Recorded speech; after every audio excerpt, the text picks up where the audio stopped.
దినం ఇదే అనుకూల సమయం.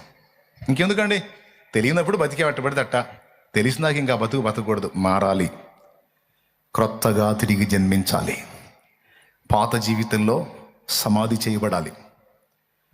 ఏమండి, చచ్చిపోయిన ఇంట్లో ఉంచుకుంటామా, భూస్థాపన చేస్తామా? బతికున్నోడిని భూస్థాపన చేస్తామా?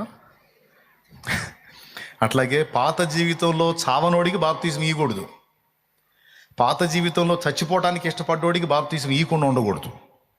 నీకు అర్థం కాదు, మళ్ళీ ఒకసారి చెబుతా. పాత జీవితంలో చచ్చిపోవటానికి ఇష్టపడనోడికి బాప్తీసం ఇవ్వకూడదు.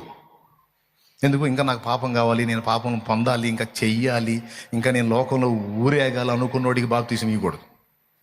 నాకు వద్దురా బాబు, బతికి నాకు సాలిపోయింది, నాకు వద్దు, దరిద్ర బతుకొద్దు, నా పాత జీవితంలో చచ్చిపోవాలా, నేను క్రీస్తునందు క్రొత్తగా జన్మించాలా అని నువ్వు కోరుకున్నావా?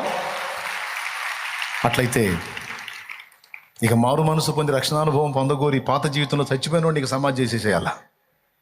మామూలుగా అయితే గుంట తీసి గుంటలో పెట్టాలి, అటు పెడితే మామూలుగా అసలు మొత్తంగా పోతారు. అందుకని జస్ట్ నీళ్ళలో ముంచి లేపటం ద్వారా ఆ మరణ పునరుద్ధానాల అనుభవం కనపడిద్ది అనమాట. ఎంతమందికి అర్థమైంది? ఇంత క్లియర్గా చెప్పినా రక్షణ పొందకపోతే నాకు సంబంధం లేదు, చెప్పకపోతే కేసు నాది, చెప్పినా రక్షణ పొందకపోతే కేసు నాదే మీద వినపడలా.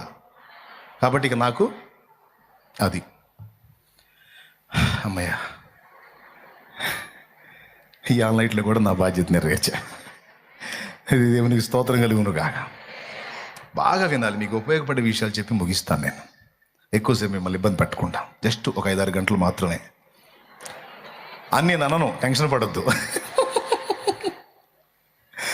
Okay, right.